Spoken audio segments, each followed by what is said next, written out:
Thank you, Declan. It's lovely to be here.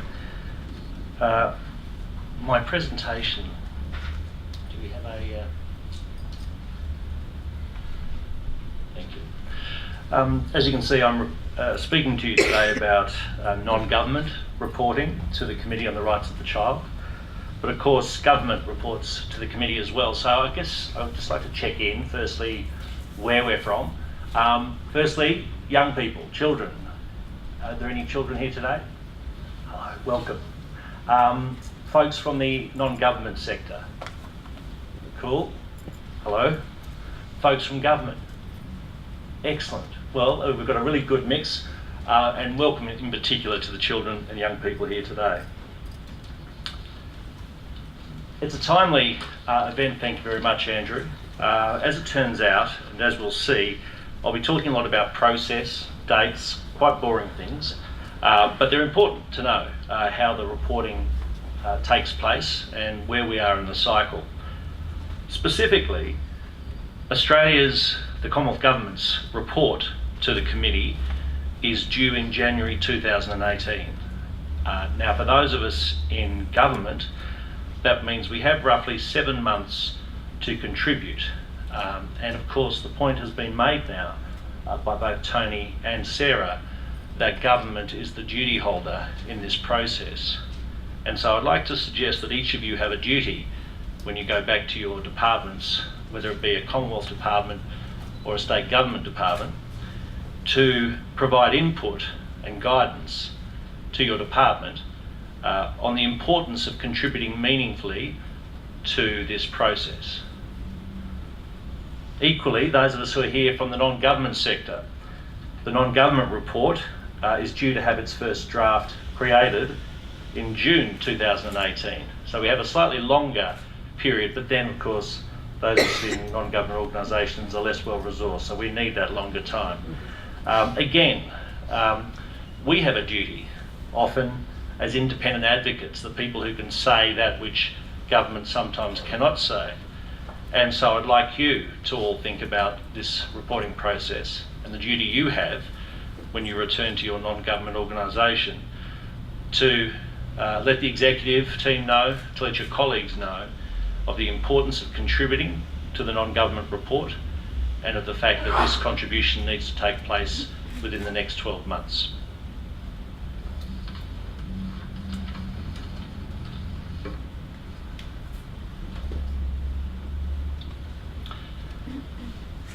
The United Nations Convention on the Rights of the Child, which we call UNCROC, which is a little less elegant than the CRC. So Tony, I think we might adopt CRC moving forward.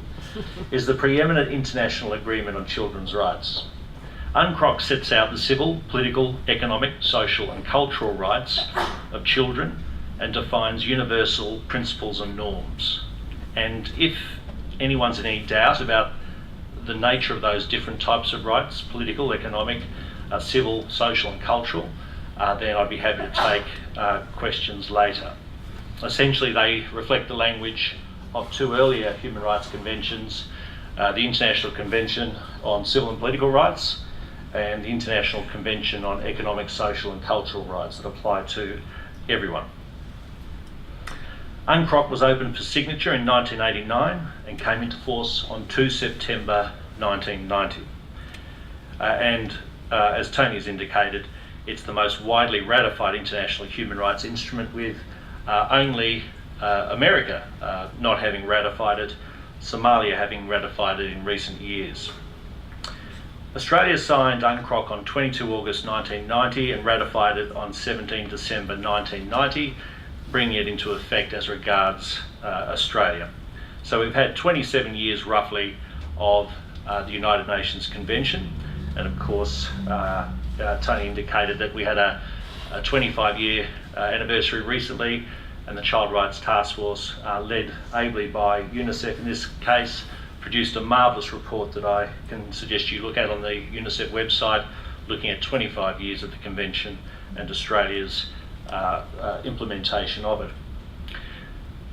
Australia hasn't implemented UNCROC into domestic law, however. And that means that while these are aspirational principles and binding in international law, so in international forums, They're not binding here in our domestic courts or tribunals. There is no domestic enforcement mechanism to enforce a right under UNCROC. The Convention is also supported by three subordinate documents that are called optional protocols. One is the optional protocol on the involvement of children in armed conflict, and you may think that Australia doesn't have much of an issue there, but of course in recent times we've seen Australian children in armed conflicts abroad, specifically implicated in processes with ISIS. But equally, there are, believe it or not, concerns about things like the Australian cadet scheme that actually do get critiqued under that particular optional protocol. So it remains relevant in the Australian context. The optional protocol on the sale of children, child prostitution and child pornography, of course, incredibly relevant. And in particular, in recent times, even more relevant given the revenge porn and sexting phenomena that is now being experienced and implicates child pornography laws in this country. And so hence we now have an international document of relevance to the examination of those issues. There is a third optional protocol, which Australia has failed to ratify at this point in time and has failed to indicate whether it will ratify, and that is an optional protocol on a communications procedure. A communications procedure in international form really means a complaints procedure, like complaining to the Ombudsman. It is in that way a means of enforcement, or at least to obtain some kind of decision. And it seems that the Australian government is somewhat reticent to expose itself to that level of scrutiny at this time.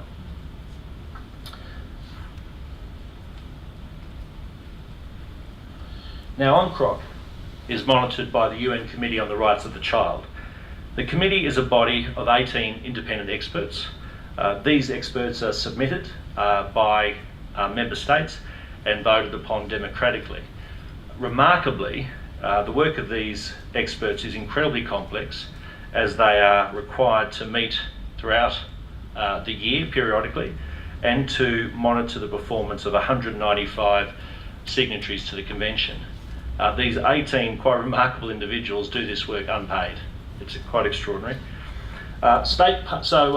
It isn't one of those processes in which luminaries attach themselves for a hefty fee. These are committed child right experts and experts in their countries and in particular fields doing it for entirely the right reasons. Now, state parties to UNCROC are required to submit a report on progress and implementation of the Convention 2 years after ratification, and then every 5 years after that. Now, Australia's last report was in 2011, and its next is due in 2018, and those of you who are mathematicians will see there's a 7-year gap there. In many ways, we can't be too critical of the Australian government for that delay.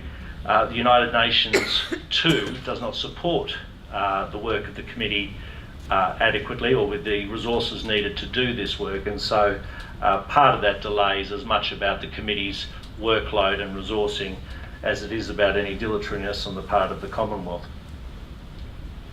Now, upon receiving a state party report, the committee undertakes a comprehensive review that involves firstly a pre-session meeting where the state party report and any NGO reports are received and reviewed by the committee. Preparation of a list of issues, which is a formal request to the state for additional information on areas identified by the committee. Publication of the written reply, which is a formal response by the state to the list of issues, and a plenary session of the committee. At that plenary session and at the conclusion of the review, the committee publishes what are called concluding observations, which identify positive developments by the state, importantly, and include suggestions and recommendations to better implement UNCROC. Now, I think it's probably worthwhile pausing there and considering this notion of positive developments. The human rights discourse is characterised and reinforced by a notion of progressive realisation. There are only a handful of rights that are regarded as entirely absolute and which cannot be, should not be traversed in any way, shape or form, and those are the rights to freedom from slavery, the right to freedom, the right to a fair trial, the right to equality before the law, and the right to freedom against torture, for example. Other rights are acknowledged to be balanced against others. So the human rights discourse requires that we progressively realise that we move forward in our rights agenda rather than stay stationary or move back. And so it is important, of course, when we're doing our work, and particularly those of you in government, as you contribute to your department's reports, that you should be indicating, using clear and measurable indicators, where human rights progress has been made, just as with those same indicators, we need real clarity about where perhaps we're stagnating or heading into reverse. And of course, the committee is minded and acts rather diplomatically in these matters to make sure that it gives credit where it's due, but also to make necessary and indeed very strong criticisms, as they do in the concluding observations.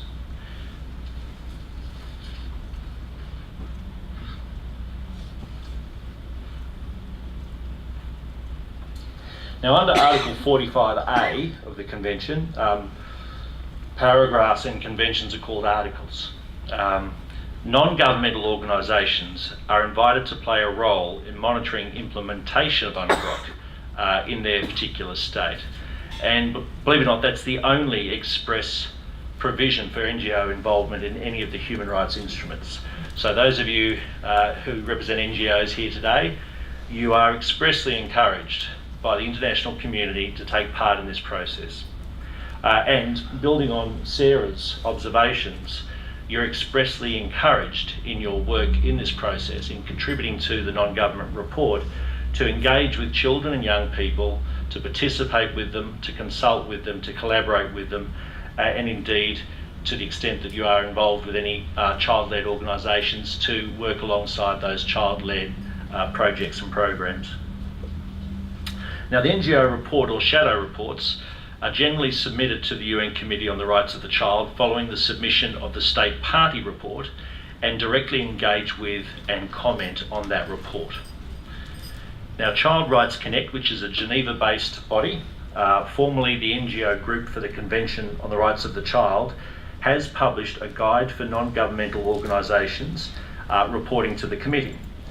It's available online, and I would recommend it to those NGOs that are looking to participate in this process. It provides extensive guidance on the committee, the reporting process, the role of NGO reports, and what NGO reports should include. And of course, along with UNICEF Australia, we coordinate the Child Rights Task Force, and in our work we follow that guide very closely. Other guidance is also available on the Child Rights Task Force website, and I commend that website to you. In Australia, mostly a single NGO shadow report is submitted by the Child Rights Task Force, bringing together upwards of 140 NGOs and individuals. Occasionally, some other organisations independently or as smaller collaborations do also issue other NGO reports. So the committee can hear more than one shadow report from a particular country. In the last reporting period in 2011, as I mentioned, the NGO report was prepared by the Child Rights Task Force. It was entitled Listen to Children, and it's available online too on the Child Rights Task Force website, and I also commend that to you. Our last reporting as the Child Rights Task Force and the delegations that travelled to Geneva to support that work was supported by numerous consultations with children and young people around the country. And we were the first delegation to bring a child with us and participate directly in that process. We also had a high number of young people who had recently passed the age of 18 but still had good memories of that time, also contributing. So our delegation was the subject of extremely positive comment by the committee for being the first member state to actually cause the direct participation of a child at a convention, at a committee meeting.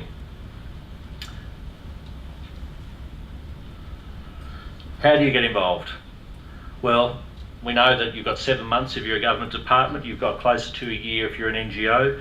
If you're an NGO, contact myself, contact Aaron or Amy at NCYLC or UNICEF, get involved with the Child Rights Task Force.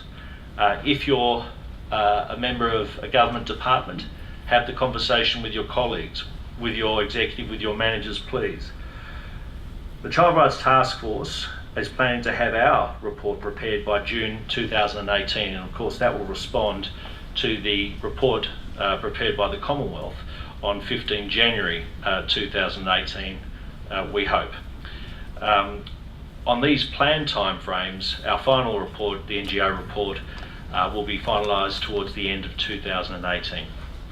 I very much encourage you as duty holders to participate in this process, to take it seriously, and to take forward the programming and participation messages from today into the reporting process, and to return to your organisations and departments with a commitment to engage in it. Thank you very much.